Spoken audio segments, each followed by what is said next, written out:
बिस्मिल्लाहिर्रहमानिर्रहीम।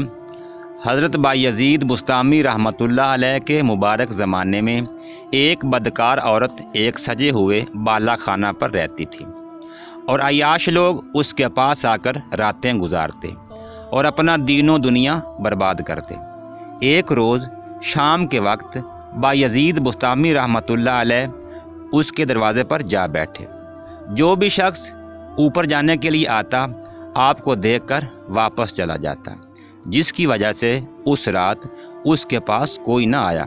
उसने एक लौंडी से इसकी वजह पूछी तो उसने बताया कि आज तुम्हारे दरवाज़े पर बायज़ीद रहमतुल्लाह अलैह बैठे हैं, जो भी आता है उन्हें देखकर वापस चला जाता है। बदकार औरत ने कहा कि उन्हें ऊपर बुला लो। वो उन्हें ऊपर ले आई। बदकार औरत ने कहा, जनाब, कहाँ आप और कहाँ मैं? आपका मुझसे क्या काम है? फरमाया, आज की रात मैं यहाँ रहूँगा। औरत बोली, मेरी फ़ीस 200 अशरफियाँ हैं। आपने 200 अशरफियाँ जेब से निकाल कर दे दी और फरमाया, जो मैं चाहूँगा तुझे करना होगा। उसने कहा, मंजूर है। आप अपने कपड़ों का जोड़ा साथ लाए थे। फरमाया, अपने कपड़े उतार कर ये पहन लो। उसने पहन लिए और फरमाया कि 2 कदम आगे बढ़ो।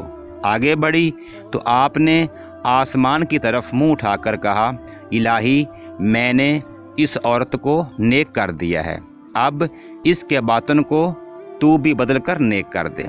फिर आपने फरमाया कि ये मेरे कपड़े उतार दे। कहने लगी, माअज़ अल्लाह, अब मेरी तबीयत वो नहीं रही। मैंने बारगाह इलाही में सच्चे दिल से तौबा कर ली है। मुझे रज़ा मिल गई है। मेरे लिए दुआ करते रहिए, खुदा मुझे साबित कदमी दे।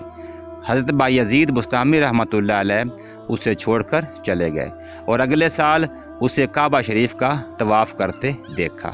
हमें अल्लाह ताला की इताअत करते रहना चाहिए, क्योंकि अल्लाह ताला अपने नेक बंदों की दुआ कबूल करता है। जब इंसान सच्चे दिल से अल्लाह ताला से मग़फ़िरत करता है तो अल्लाह ताला उसकी दुआ ज़रूर कबूल करते हैं। जज़ाकल्लाह।